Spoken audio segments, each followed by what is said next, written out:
Let us be very quiet for a moment, very simple, almost childlike, and let us agree together that in this room no one is being judged. You are not being measured for good or evil, for success or failure. You are being released into an atmosphere of rest, and at the same time we shall keep our feet very much on the ground. Why should we keep our feet on the ground? Because the Word must become flesh.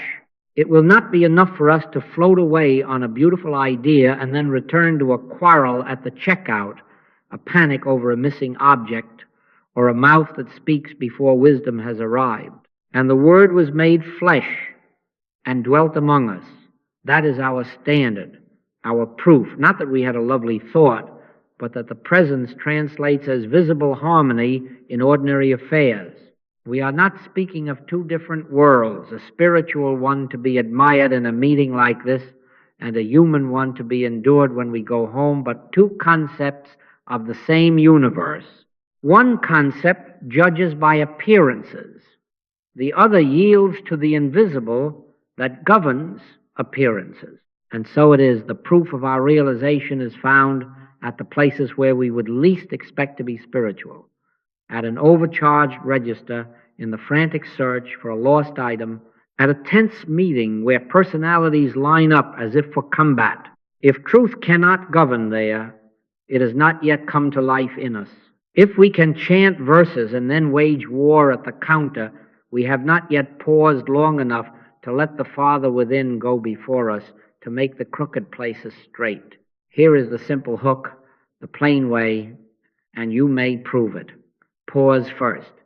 Before you speak, before you hurry, before you defend yourself or demand your due, pause. Consent to the presence. Be still and know that I am God. I, my own self, can do nothing. That is not piety. That is protocol. We do not manipulate the scene. We do not pray up a result. We do not clutch at a method. We yield to the life that forever flows. Take no thought for your life, said the Master, and it is your Father's good pleasure to give you the kingdom. Our part is consent. Stop short, turn within, listen. Watch life rearrange itself around that consent. Watch the invisible become the tangible, not through magic, not through human force, but as the natural form of the presence that is already here. We will not in this hour travel to some dreamy elsewhere to secure our good. Living in a dream world apart from groceries and meetings would be no proof at all of God's government in daily experience. The test, if you need such a word, is whether the same grace that lifts your heart in quiet also balances your accounts, finds what is needed without strain, and places the right words upon your tongue in the very hour you need them. Why callest thou me good? The Master said. None is good save one, that is, God. Good is not in the coin, nor in the clerk, nor in the schedule. Good is in the presence that animates, illumines, and arranges all things when we do not interfere. So we begin by creating together an atmosphere of no judgment. You owe me nothing, I owe you nothing. Love owes everything to itself. We will behold each other as person without qualities, neither good nor evil, not the mask of yesterday's habit or tomorrow's promise, but the living Son of the living God. I and the Father are one, and therefore so are you. When we look out from that knowing, forms take on their proper place, not a source, but a sign, not a power, but a servant. In the minutes ahead, I will offer you 3 everyday miracles, not to dazzle you, but to anchor this in your kitchen, your store, your office, a money mix-up at the checkout that refuses contention and finds reconciliation, a lost item that, without anxious searching, returns or is replaced in perfect time, a tense meeting in which personality yields and the words are given you in the hour. These are not unusual. They are ordinary when we pause first. They are the flesh of the Word.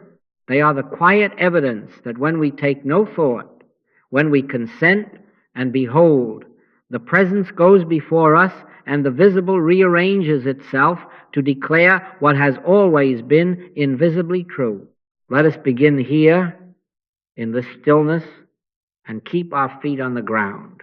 Now, the way of this is very simple, and because it is simple, you can use it at a cash register, in your kitchen, on a sidewalk. Pause first. Stop short. Before the tongue moves, before the hand reaches, before the mind rushes to tally and defend, stop.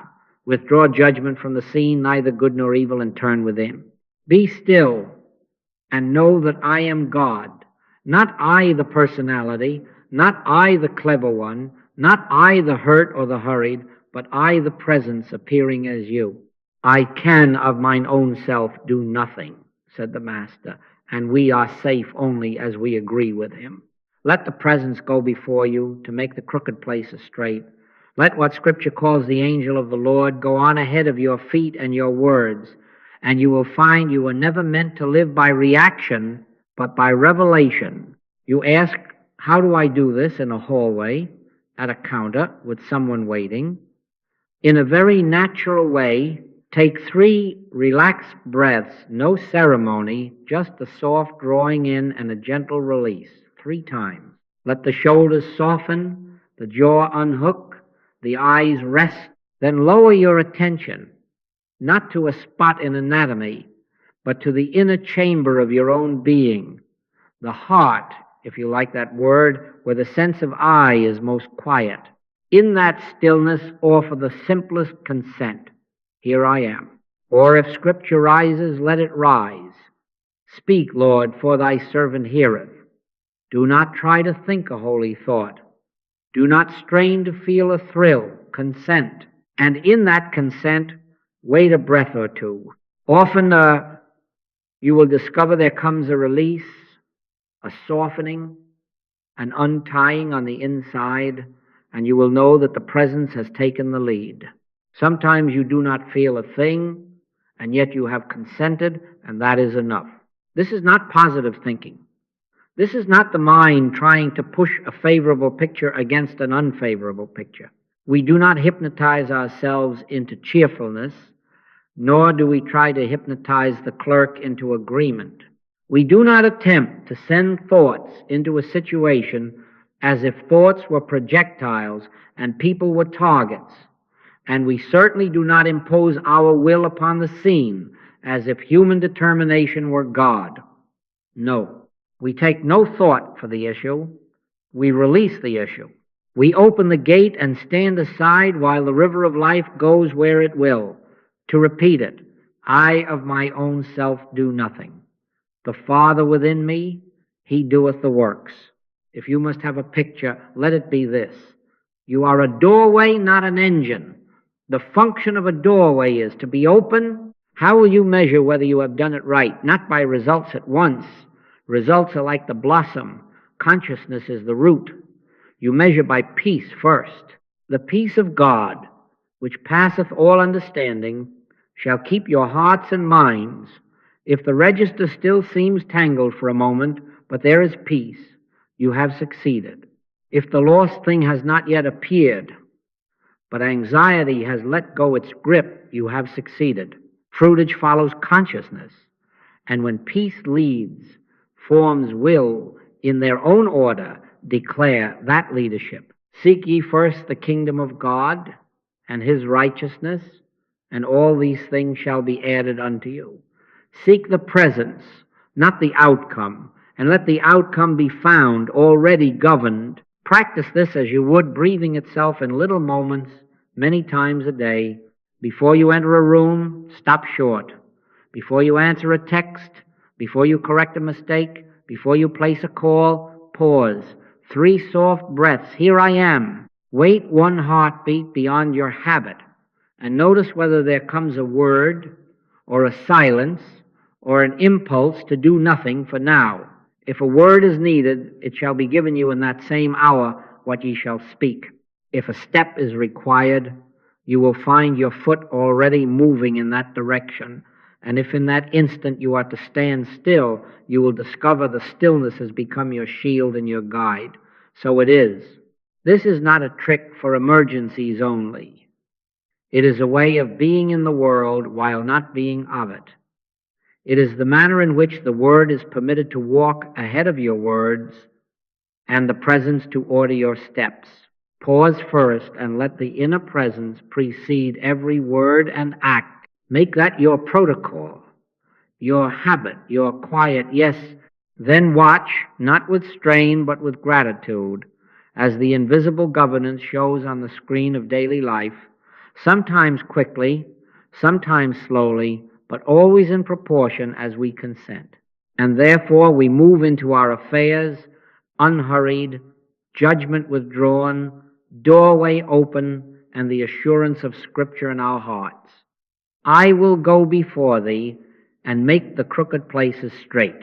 Now let us take the next simple step, which is to withdraw our labels from the visible. Money is neither good nor evil. A schedule is neither good nor evil. A diagnosis, a delay, a downpour, neither good nor evil. Judge not according to the appearance, but judge righteous judgment. In other words, do not attach your praise or your fear to the form. Do not load the coin with your hope, nor the bill with your dread. Do not call a sunny day your salvation, or a rainy day your ruin. These things are not the good. They are not the source. They are signs at best, symbols, tools, scenery upon which the real drama, God's presence as your very life, shines through when you let it. In what sense are they not good? In the sense that good is invisible to human sense. The Master would not accept even the name of good for his human appearance. Why callest thou me good? None is good save one, that is God. When he stood there in sandals and garment, the good was not in the cloth or in the skin. The good was the life that was the Father within him. So it is with a vase of orchids, beautiful, yes, but the beauty is not goodness itself. It is the fragrance of an unseen life. So it is with a finely woven rug, a shining automobile, a full pantry, an empty pantry. They are not powers. They are servants when the presence governs, and tyrants when we worship them. Try the list and feel the release as you say it inwardly. This is neither good nor evil. This is a dollar bill, a piece of paper, a symbol of exchange. This is an email, a string of characters on a screen. This is a calendar page, ink on paper, a set of imagined squares. This is a crowded train car, metal, motion, bodies appearing and disappearing. This is a doctor's report, words about patterns in the body. This is a thundercloud, a moving painting in the sky. Good is not in them. Good is invisible to the senses, yet nearer than the breath, the love and life that animates all without being confined by any. Set your affection on things above, not on things on the earth, not up in the air, but above in consciousness, above judgment, above fear, above the fiction. That form is source. When you re-anchor value this way, fear and grasping begin to let go. If the register shows the wrong number, you have not lost your good. If the wallet is thin, you have not been cut off from supply. If the appointment moves or the train is late, you have not been pushed out of God's timing. The life is more than meat, and the body is more than raiment. Take no thought. Why? Because the presence that is your very being is not threatened by fluctuations of form. When judgment is released, the scene is freed from your interference and can be governed. The bill can be corrected without battle. The lost thing can return, or its need can be met another way. The cloud can pass or bring needed rain. Perfect love casteth out fear, and with fear goes the compulsion to clutch, to accuse, to hurry. In that space, harmony appears. So here is the gentle experiment you may make a dozen times a day.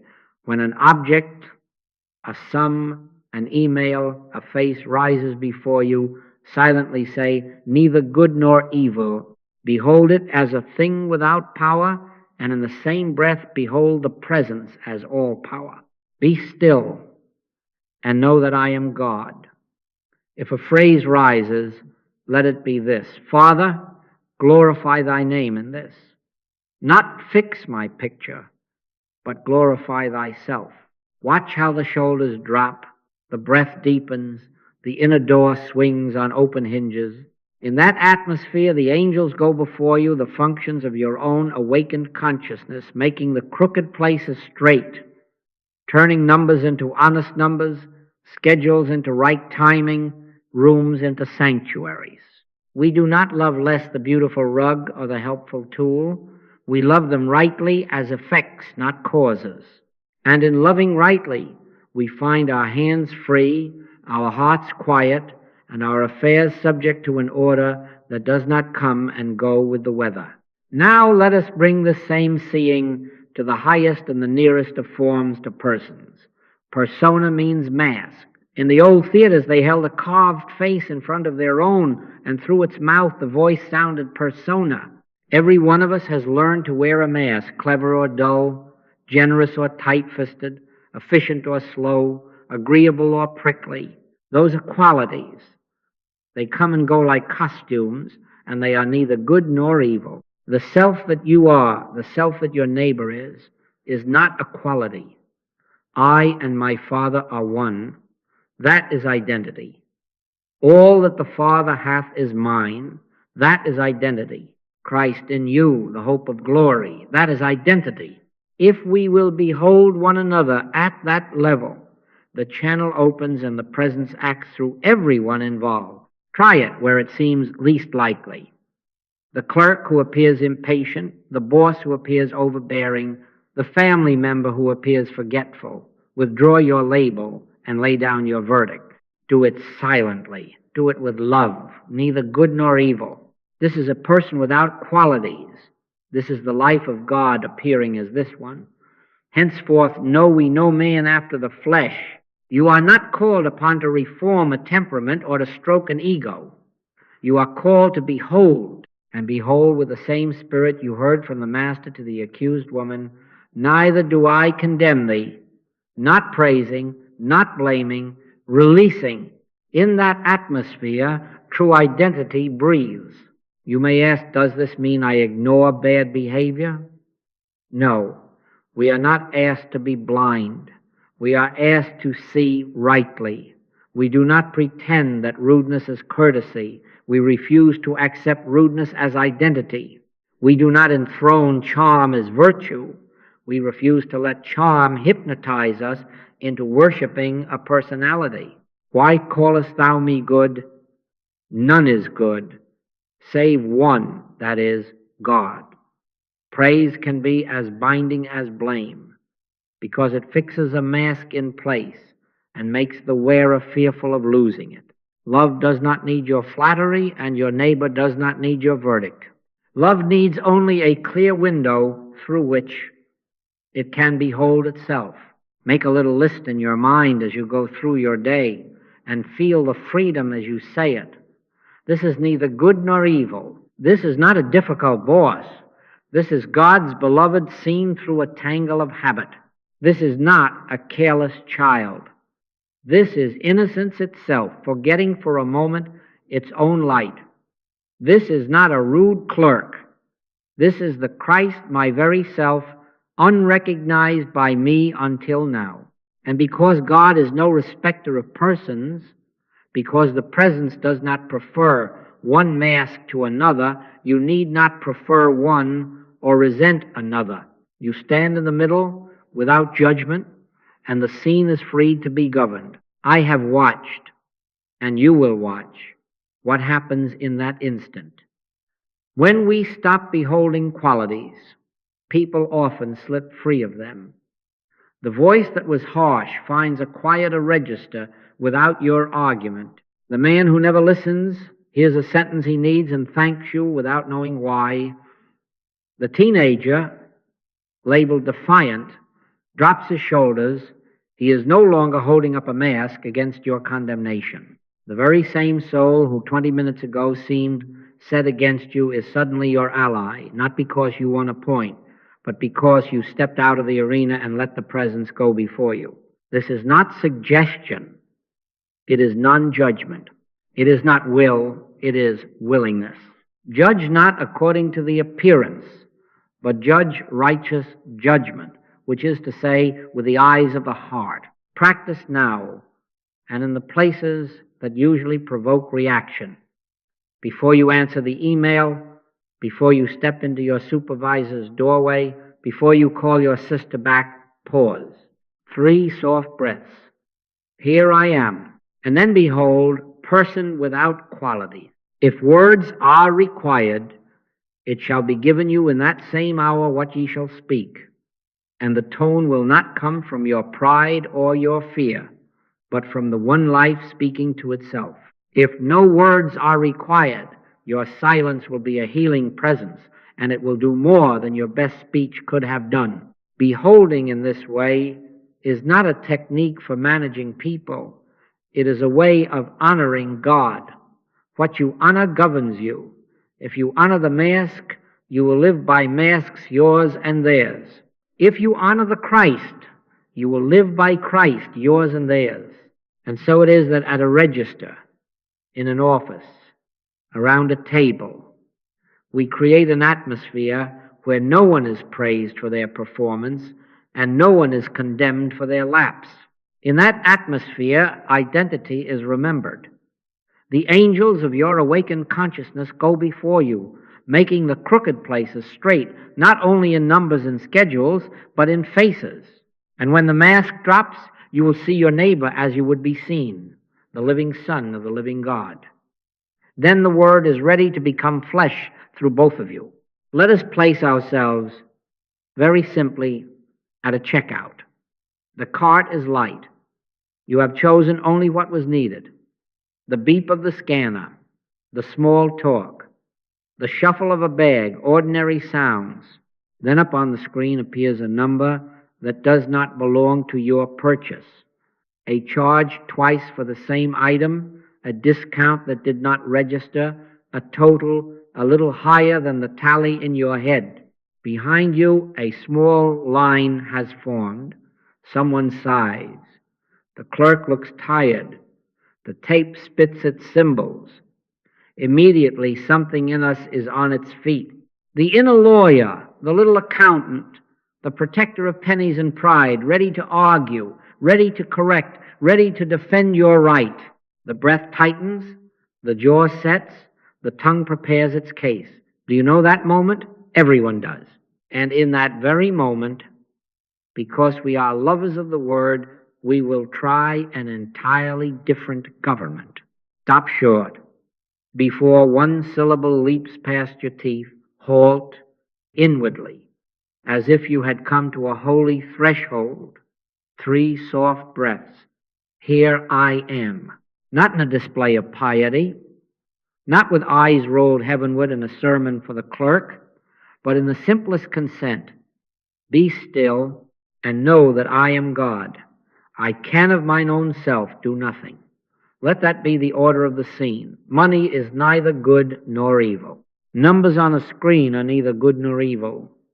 This receipt is not your supply. This register is not your source. All that the Father hath is mine. Supply is the presence right here, appearing as what is needed, including the intelligence of this moment and the kindness that makes it easy. In that pause, release the hurry, release the fear that you will be made a fool or made to pay more than is right. Release the picture of yourself as the vigilant guardian of your small kingdom. We are not careless, we are careful to let the presence go before us. Now, lift your eyes to the one before you and behold, person without qualities. Not a good clerk or a bad clerk. Not a careful one or a careless one. Neither good nor evil. This is the life of God at a register, masked today as this face, these hands, this name tag. Henceforth know we no man after the flesh. If there has been a mistake, it is a mistaken number. not a wicked heart.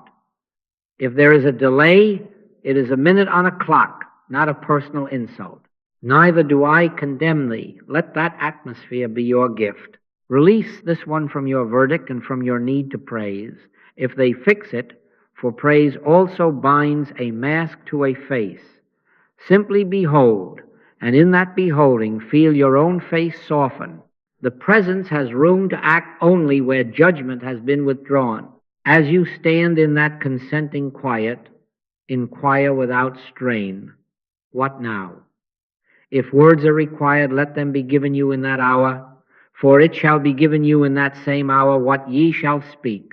Maybe it is as simple as, would you check that line, please, with no edge, no performance, no lecturing tone. Maybe it is nothing at all, only a smile and a patient pause while the screen refreshes or a supervisor walks over.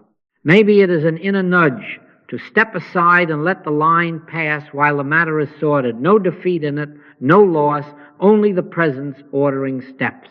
The form of the word is not your concern, the spirit of it is. The line behind you is not your judge. Peace is your measure. The peace of God, which passeth all understanding, shall keep your hearts and minds. If that peace rises, you have already succeeded, even before a single digit changes. Practice saying inwardly, and feel what loosens in you as you say it. This is neither good nor evil. This is a screen with figures. This is a paper receipt. This is a human voice, wavering or steady. This is a beeping light at a counter. Good is not in them. Good is the presence invisible to sense. And it is here, Father, glorify thy name in this. Not prove me right, not shame the clerk, not reward my thrift, but glorify thyself. In that prayer there is no contest. There is only a doorway, and you are that doorway. Stand open. You may notice that the body cooperates with this worship. The shoulders drop, the breath deepens, the face lets go of its little war, the mind stops rehearsing the sharp sentence it was sure it would need. The atmosphere, yours, and therefore the room's, shifts from tension to a kind of friendly clarity. You are not trying to get your way. You are consenting to the way. You are not placing your good in the visible. You are letting the invisible govern the visible. Take no thought.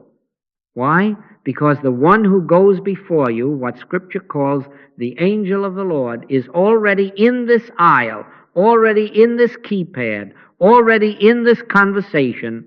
Refuse the battle at the register. Choose inward alignment before outward correction. Then, whatever needs to be said or unsaid, done or undone, will come in order, and we shall watch in due course how peace leads the scene to declare its own harmony. I will go before thee and make the crooked places straight. So it is. And then, almost shyly, because no one is pushing, you will watch the scene take care of itself. The clerk glances up, frowns at nothing in particular, and says, "Oh, one moment," taps a key, and the double charge vanishes before you have spoken a word. Or the total refreshes and the discount that didn't take settles into place as if it had been there all along. Or a supervisor who is already walking this way for reasons of her own arrives and says, "We'll waive that, not as a gift to your clever argument, but as a natural motion in an atmosphere without strain. I will go before thee and make the crooked places straight." You did not make it happen. You made room for what was already moving to show itself. If a phrase is required of you, it comes without edge. Would you mind checking that line, please? And it is heard, because it is not a spear. A soft answer turneth away wrath, not as a tactic, but as the way of spirit speaking to itself. You will notice that the tone carries further than a loud demand. The one behind the counter does not brace to defend a mistake or to protect pride. You have not provoked a mask to harden. You have beheld a person without qualities, and in that beholding the person discovers they are free to correct a number without losing face. No one is made wrong. Dignity is preserved on both sides. Neither do I condemn thee is not a sentence, you say. It is the climate you are. Sometimes the reconciliation is quaint, almost playful. You reach for a card and remember you wanted to use cash. And when the drawer opens, the clerk finds a coin they had misplaced and laughs. Well, that balanced out our till from yesterday.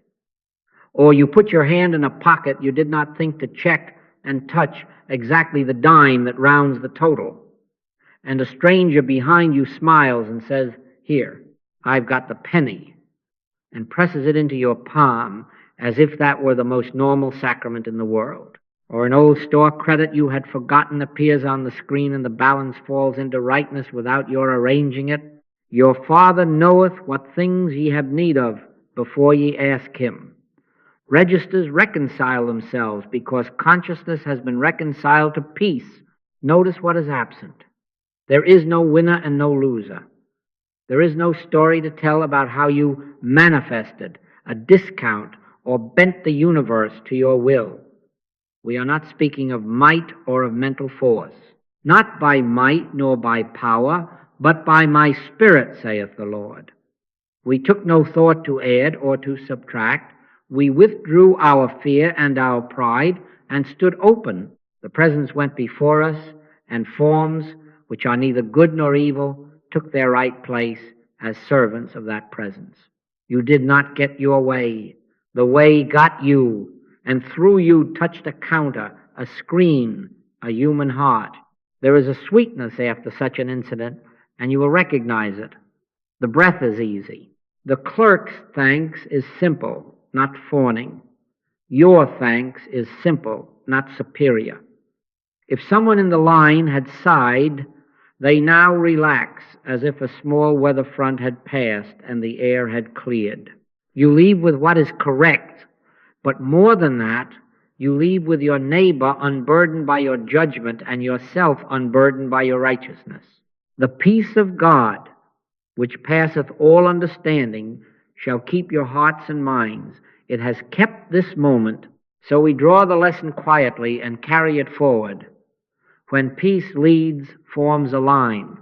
When the inner consent is given, the outer digits remember their true sum. When you honor the invisible as the only good, the visible gladly does its humble work, number honestly, draws balance, time stretches enough to let kindness have its say. We did not do it. I can of mine own self do nothing. The Father that dwelleth in me, he doeth the works. To remember that in a checkout line is to practice incarnation. The Word becomes flesh as a corrected receipt, as unruffled faces, as the joy of having let God be God at a register, and so it is.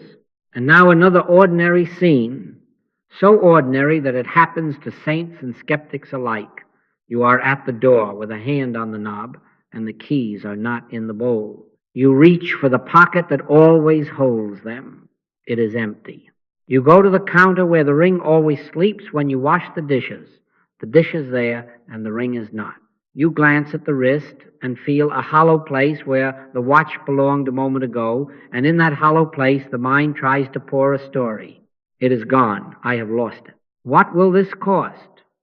And with the story comes a small ache, the ache we have all felt over a little thing that has become for us a symbol of something larger, security, memory, competency, the picture of ourselves as the one who manages life well. The breath shortens, the drawer slams, cushions are pressed, the trash is peered into as if it had decided to swallow treasure, and behind all of it a grief begins to mount that is not about metal or glass at all. Stop short. This is the threshold. And we know it now, neither good nor evil. A ring is neither good nor evil. Keys are neither good nor evil. A watch is not your time. A wallet is not your supply. The life is more than meat, and the body is more than raiment. In what sense are they not good? In the sense that good is invisible to sense. Do not load the little object with your safety, and do not load its absence with your fear. The love with which it was given, the usefulness with which it has served, these are effects, not the cause. Why callest thou me good? None is good save one, that is, God. So we would then, as always, the simplest protocol, 3 soft breaths. Here I am. Be still and know that I am God. Not the God of trinkets and timings, but the I that is your very life. I can of mine own self do nothing. I cannot by anxiety find what the presence has not yet chosen to reveal. I cannot by frenzy compel the universe to put a small circle of gold into my hand. I cannot, by scolding myself or another, produce what is already under laws. And therefore I offer consent. If this is needed, let it be revealed. If it is not needed, let me be at peace, and let thy provision appear in whatever form thou wilt.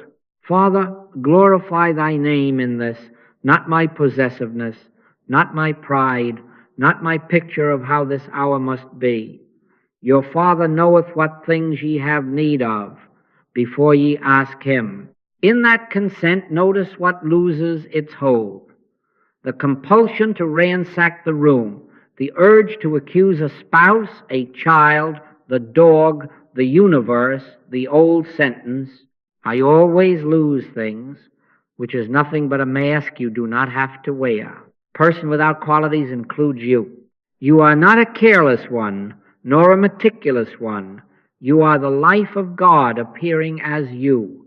Henceforth know we no man after the flesh, not even this man or woman whose pocket is empty for the moment. Withdraw the verdict. Let identity be sacred and the object be ordinary. Now, wait not in idleness, but in willingness. If an inner nudge comes, it will be simple. Check the coat you wore yesterday. Open the book you set down on the chair. Call the office. Ask if a small set of keys was found. Or do nothing now. Sit down. Drink a glass of water. Go to your next right thing and let the angels go before you the functions of your own awakened consciousness into cushions and cup holders and sidewalks, making the crooked places straight. We are not ignoring the item.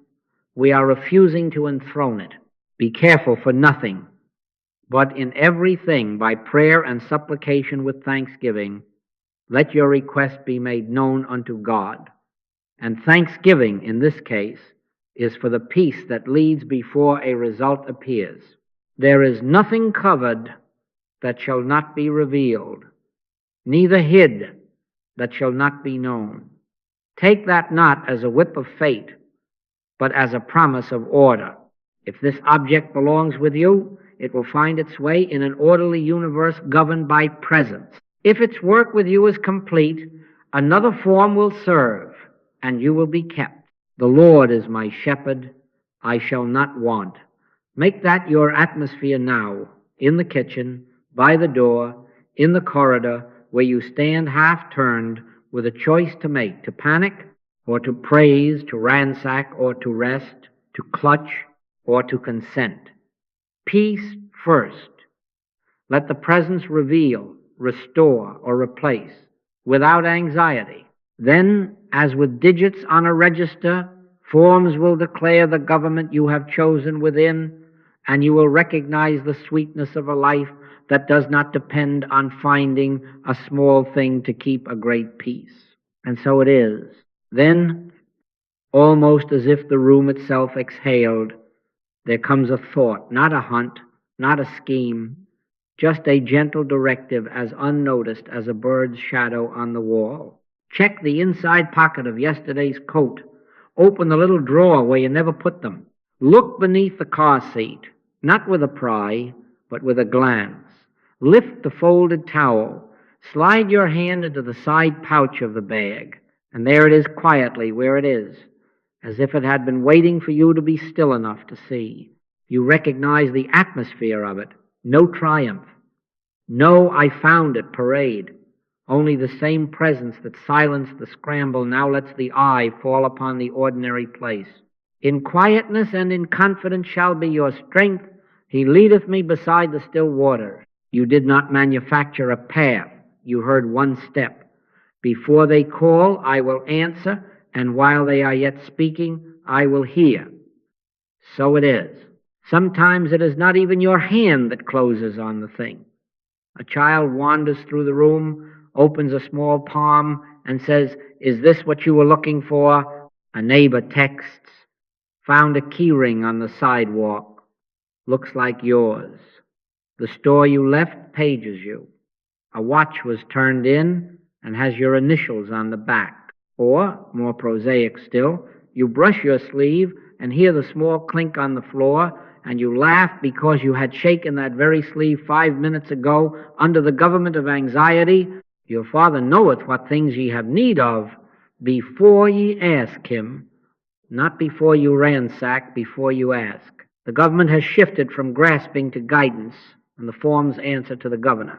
We do not congratulate a method, we give thanks to the giver. Not by might nor by power, but by my Spirit, saith the Lord. This is the Lord's doing. It is marvelous in our eyes.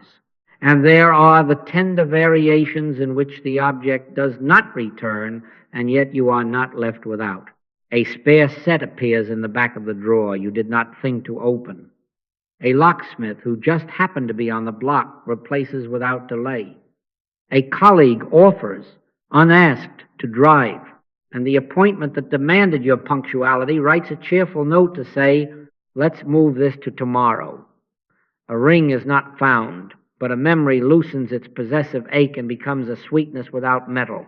A watch does not reappear, but time keeps precisely enough on the face of your phone, and more than that, you glance at the sky more than at the wrist and are none the poorer for it.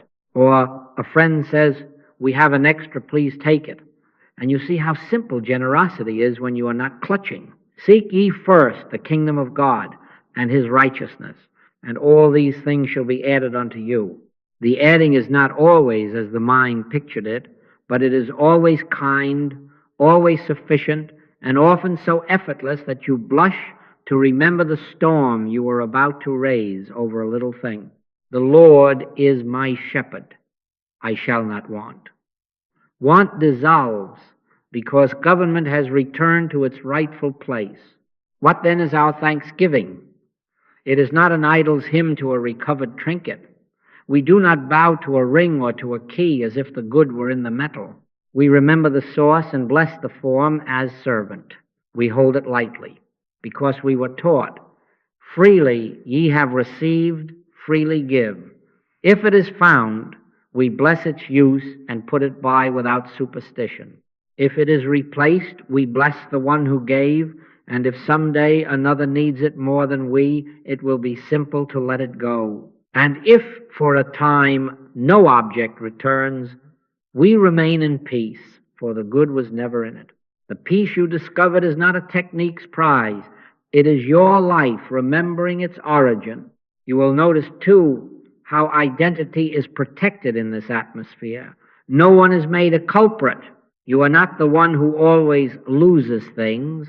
You are the life of God appearing as you, learning to listen where once you hurried. Another is not the one who mislaid my keys. They are a person without qualities upon whom you place no blame and from whom you demand no magic. The burden of being good or evil is lifted from people and from objects, and everything breathes. So we gather the lesson in our hands like water and drink. When fear loosens, guidance becomes audible. When grasping yields to consent, the invisible handles the visible. My sheep hear my voice, and I know them, and they follow me. Not a thunderclap, a voice, not a map, a step. Thy word is a lamp unto my feet, and a light unto my path, a lamp for the next square of ground, not a searchlight to flood the whole neighborhood of cushions and drawers. Let guidance, not grasping, lead. Pause and consent, and then do the next simple thing given you, or do nothing with praise. Watch how forms report back. Found without searching, replaced without effort, need dissolved without loss. And give thanks, not with a sigh of relief alone, but with that quiet, grateful confidence that knows now by experience that the presence which is invisible to sense governs the visible when you let it, and so it is. Now take the scene that tightens the breath more than a missing coin or a crooked digit, the meeting you have not wanted. The calendar square has a red ring around it. The subject line has been blunt enough. Budget cuts, performance, the account that went sideways, the conversation at home that has circled for months without landing money, schedules, parenting, boundary, apology. Positions are set like furniture that has not moved in years. You have rehearsed your case on the drive, under the shower, in the grocery aisle, and every path ends in the same thicket.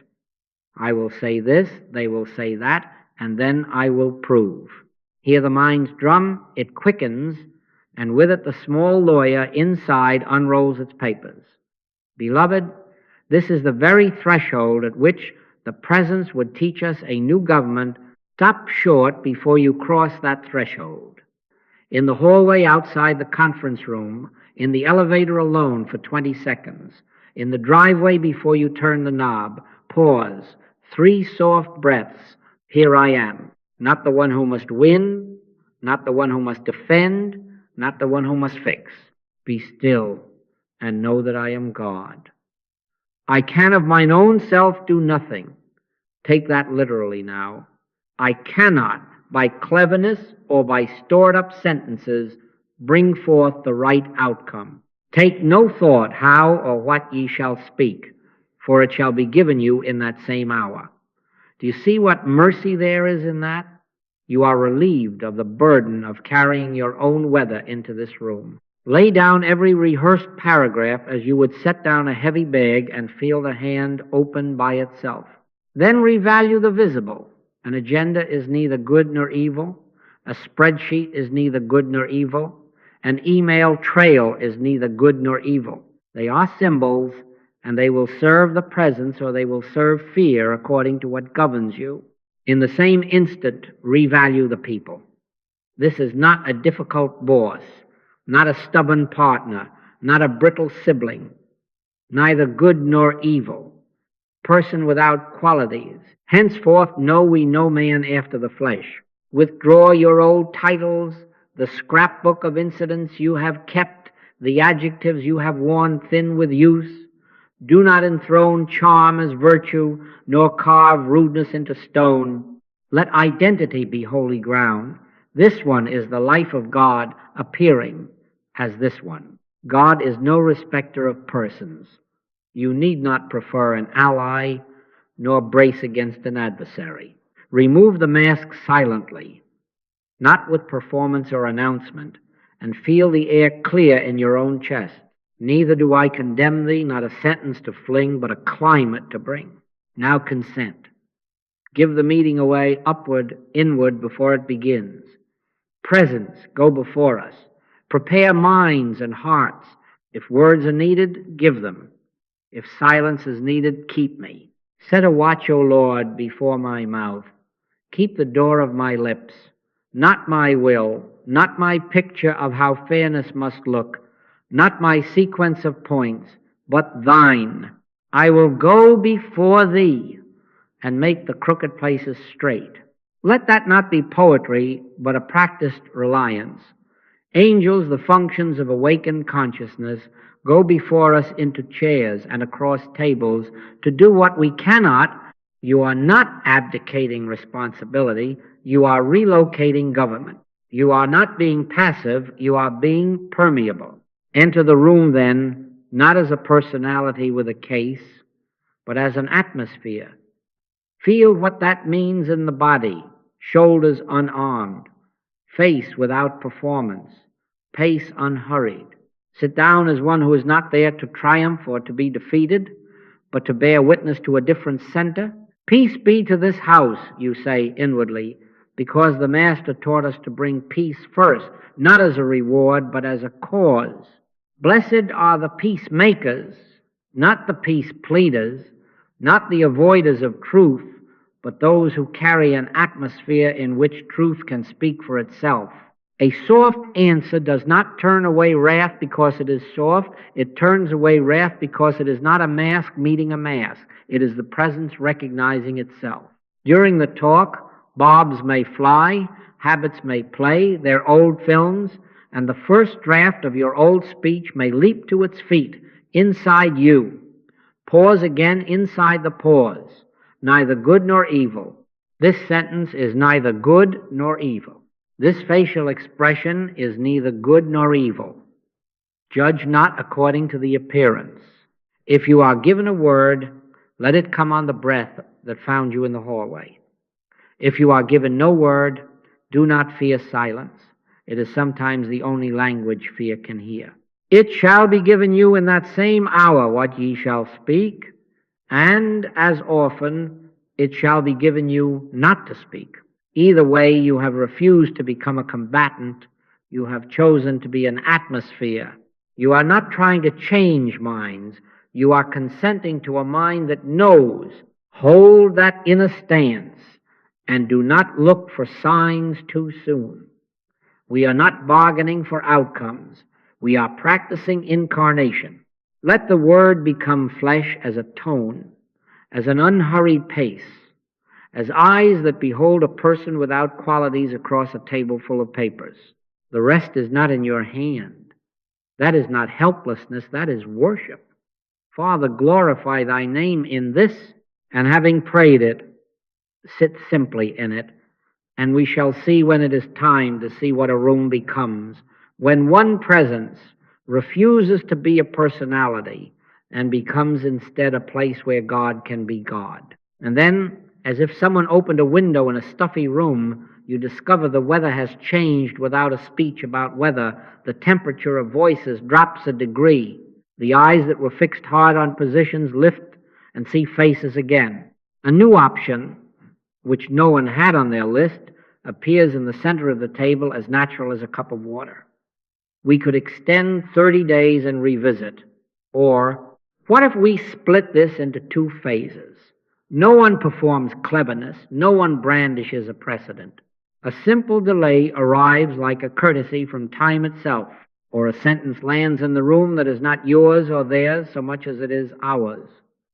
I am sorry for the tone I took last week, and because no mask has been made to harden, the apology is not a humiliation. It is a release. He maketh the storm a calm, so that the waves thereof are still. You can feel how true that is when the atmosphere is not combative but consenting.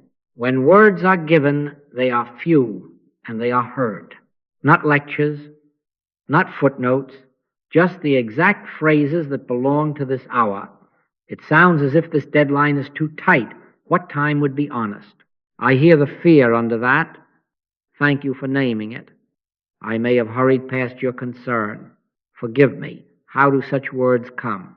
It shall be given you in that same hour what ye shall speak. And sometimes the hour asks for no words at all. A silence opens and does the labor of 3 memoranda. In that silence, someone across from you who is rehearsing a counterstrike remembers their own center and sets down a weapon. Or the spreadsheet, which looked like a wall, becomes a set of movable pieces because someone, unprovoked, says, I forgot there's a contingency fund, and the pain of the cut dissolves into a just shift. The child who has braced against correction softens when you do not press and says, can we start over? You did not pull these strings. You were a quiet field in which sane grass could grow, not by might nor by power, but by my Spirit, saith the Lord. Notice the proportion. You speak less and are understood more. You insist less and are met more. You do not claim inches, you witness order. You are not advocating for yourself alone. You are consenting to a mind that includes everyone present. In that consent, tempers cool without loss of dignity. No winner's grin appears, no loser's slump. A solution forms that is just enough to bless all parties, and you can tell because there is ease in the shoulders on both sides, and no one feels the need to spike a ball. Mercy and truth are met together. Righteousness and peace have kissed each other. Forms, the terms, the dates, the budget lines prove malleable when presence is the governor, because, remember, they are neither good nor evil. They will serve the invisible or they will serve fear. Here they are serving the invisible. If you look for causation, look where the Master taught us to look. I can of mine own self do nothing. The Father that dwelleth in me, he doeth the works. That is not a pretty saying. It is a report from inside such a meeting. You did not, by preloaded phrases, bend a room. You did not, by superior reason, tame a temper. You made a place within yourself where God could be God, and the government that is always present but often uninvited entered chairs and mouths and schedules to make the crooked places straight. When a gracious delay appears, it is grace, not your cleverness. When an apology rises, it is the Christ in a brother turning toward itself. When a new option surfaces, it is wisdom without pedigree, and you accept it without parading it. This is the Word becoming flesh, as an amended timeline, as a handshake that is not a truce but a trust, as a child's forehead unlined, as colleagues who were adversaries walking to the elevator in an ordinary conversation about lunch, afterward walk out the way you came in quietly. Do not collect the incident as a trophy. Do not rehearse it as a tale of your deftness or their error finally corrected, or your metaphysics proving its muscle. See thou tell no man, not because there is a rule against gratitude, but because we are guarding the well from which gratitude arose. Keep the practice, release the drama. Send the one email that tidies the corners and blesses the agreement. Make the one call that confirms without a flourish. Then turn again within with the simplest thanksgiving, Father, thou hast kept us. Rejoice not that the spirits are subject unto you, but rather rejoice because your names are written in heaven, written, that is, in the consciousness that turned first and stayed.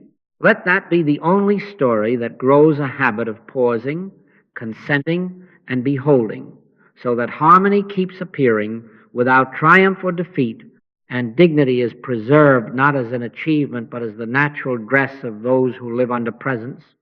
And so it is. Now let the episodes become a way of life. What we have seen in a register, a living room, a meeting, must be received as a rule of being, not as a collection of happy exceptions. This is the day which the Lord hath made. We will rejoice and be glad in it. Begin there at dawn, before the devices, before the lists. Sit down not long, not as an achievement, but as an orientation, and say within yourself, here I am. 3 soft breaths. Be still and know that I am God. Not a God who must be persuaded to enter your calendar, but the I that already constitutes your life. In all thy ways acknowledge him, and he shall direct thy paths. Consent now.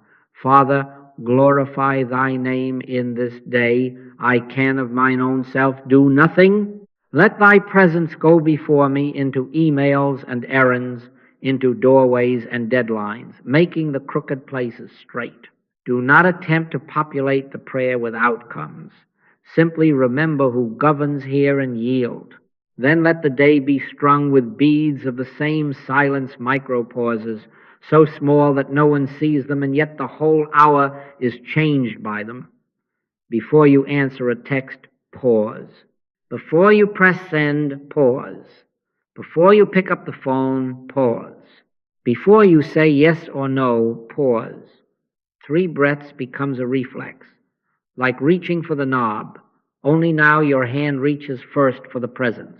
Set a watch, O Lord, before my mouth. Keep the door of my lips. You will be astonished how many words fall away that were only there to defend a mask, and how many words appear that no preparation could have supplied before a purchase.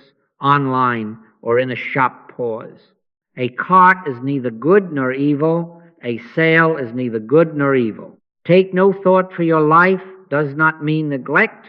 It means refuse the government of fear. In the pause, ask, is this given? If the inner nod comes, proceed in peace.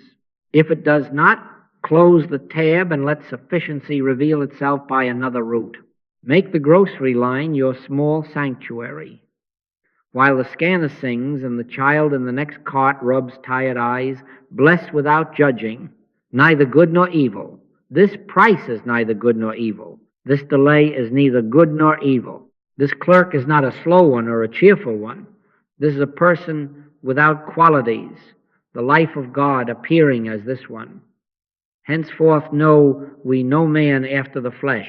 Let your eyes rest upon each face and silently say, peace be to this house. Watch the shoulders drop 3 carts away. Watch the courtesy grow of itself. The aisle is governed now not by hurry, but by an invisible love you have consented to carry. Try this as an experiment rather than a vow. For 7 days, practice pause first. Morning, 5 minutes of silence and consent. Day, 3 breath checks before emails, calls, purchases, and answers. Evening, jot down 2 things, what happened and what happened in you. A conflict softened, a decision simplified, a want clarified or dismissed, a small provision arriving unannounced. More telling still, an inner steadiness where flurry used to live.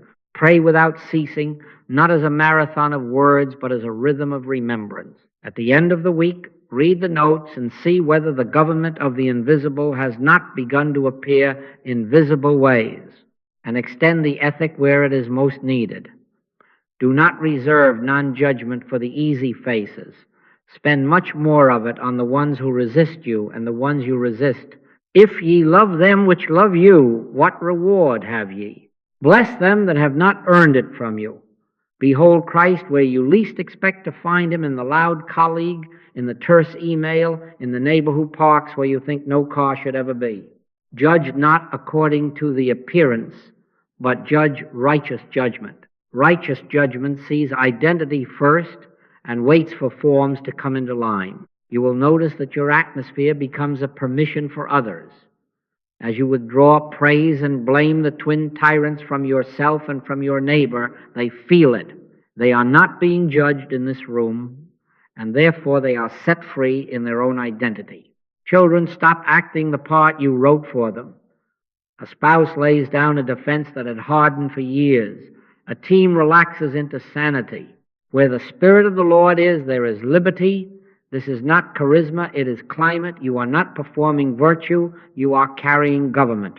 Make this pausing first your default rhythm, and watch fruitage become ordinary, not fireworks, but daily bread. Give us this day our daily bread, and recognize the bread when it appears as an eased schedule, an honest no, a timely yes, a hand steady on a doorknob. The word becomes flesh in this very cadence. Breathe, behold, consent, and the streets you walk, the stores you enter, the tables where you sit, will speak back to you in the language of harmony. And so it is. Beloved, what have we witnessed but the simplest proofs that the invisible governs the visible when we let it? At a register where digits and tempers might have paired off for a quarrel, peace went first, and the numbers, like polite guests, took their right seats. A sum that looked wrong to human sense found its own rightness without a raised voice, and no one was made a culprit. In a room at home, where the little ache of a mislaid thing was about to swell into a storm, we turned not to drawers and cushions, but within, and the hand that had fluttered became quiet, found without searching, or replaced without strain, or the want itself dissolved as if it had never been the measure of our day.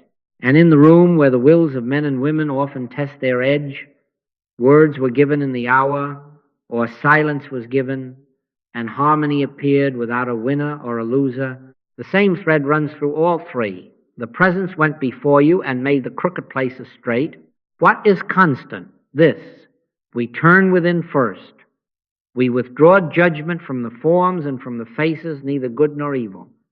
This price, this delay, this error on a screen, neither good nor evil. This colleague, this clerk, this child person, without qualities. Why callest thou me good? There is none good but one, that is, God. We remember identity at the center, and we take our hand off the scales. And then we consent. I can of mine own self do nothing. Take no thought how or what ye shall speak. It shall be given you in that same hour. This is not passivity. This is government relocated where it belongs. In all thy ways acknowledge him, and he shall direct thy paths. Hear the promise, not as poetry, but as a practical covenant. As you live this way, life rearranges around the presence in you. Not that it starts obeying your preferences, but that the good which is invisible finds its natural expression as timely words, as just arrangements, as provision that comes without performance. It is your Father's good pleasure to give you the kingdom. And the kingdom, when it comes, does not arrive with trumpets at your door. It appears as an eased countenance, as a timeline that fits truth, as a coin that rolls out from under the baseboard precisely when you have stopped worshiping coins. All things work together for good to them that love God. And loving God is this turning first, beholding rightly, consenting wholly. Try it now in one small place. Before you leave this room, choose one threshold. The next email you will answer. The next doorway you will enter. The next hand you will take at your table. Pause 3 soft breaths. Here I am. Be still and know that I am God. Withdraw your adjectives. Give the scene back to the source. Set a watch, O Lord, before my mouth. Keep the door of my lips. Ask for nothing but the government of peace. Then move with whatever is given you, a phrase, a look, a silence. Watch not for a result to defend your practice, but for peace to precede the result. Let peace be the sign that government has entered the room. When peace leads, the forms follow of themselves. And walk out into your own street now with your feet on the ground and your heart in the atmosphere of meditation. Sweep a porch, pay a bill, carry a bag, bless a face. The word must become flesh, or it remains an idea unproved. Let it be flesh on your street, in your store, at your table. The word was made flesh and dwelt among us, and he still would through you, as you, if you will, keep to this simple fidelity.